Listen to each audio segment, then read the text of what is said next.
अब हम भाप को लेकर पावर प्लांट के उस हिस्से में पहुंचे जिसके बिना बिजली बनाना नामुमकिन है। जी हाँ, हम बात कर रहे हैं टरबाइन की, जो पाइप से निकली स्टीम यानी हाई प्रेशर वेपर की मार खाते हुए तेजी से घूमने लगती है। इस दौरान टरबाइन की ब्लेड भाप की ऊष्मा और दबाव को अपने ऊपर ले लेती है, जिससे धीरे धीरे स्टीम ठंडी होने लगती है। इसी वजह से स्टीम के कांटेक्ट में आने वाला टरबाइन का पहला भाग हाई प्रेशर टरबाइन के नाम से जाना जाता है, और जो हिस्सा सबसे आखिरी में स्टीम के कांटेक्ट में आता है उसे लो प्रेशर टरबाइन कहा जाता है। अब टरबाइन के घूमने की वजह से एक हाई मैकेनिकल एनर्जी जनरेट होती है, जिसे तुरंत एक बड़े जनरेटर में भेजा जाता है, और इसी मैकेनिकल पावर की वजह से उस जनरेटर की मैग्नेटिक फील्ड डिस्टर्ब हो जाती है और उनमें इलेक्ट्रिसिटी जनरेट होने लगती है।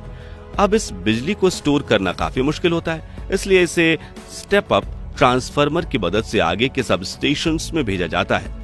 अब यहाँ साधारण ट्रांसफार्मर की जगह स्टेप अप ट्रांसफार्मर का इस्तेमाल इसलिए किया जाता है क्योंकि ये बिजली का वोल्टेज बढ़ा देता है ताकि ट्रेवल करने के दौरान ज्यादा पावर लॉस ना हो। ये ट्रांसफार्मर बिजली की जरूरत के हिसाब से 7200 से लेकर 3,45,000 वोल्ट की एक्स्ट्रा हाई वोल्टेज के साथ सप्लाई कर सकते हैं। अब ये बिजली कुछ 100 से 1000 किलोमीटर लंबी तारों से होते हुए आपके इलाके में पहुंचती है, जहां स्टेप डाउन ट्रांसफार्मर इनकी वोल्टेज कम करके आपके घर 220 या 240 वोल्ट की बिजली भेजते हैं, और स्विच ऑन करते ही ये बिजली आपके लाइट पंखों तक पहुंचती है, जिसकी मदद से वह आपके घर को चमकदार और हवादार बना देती है।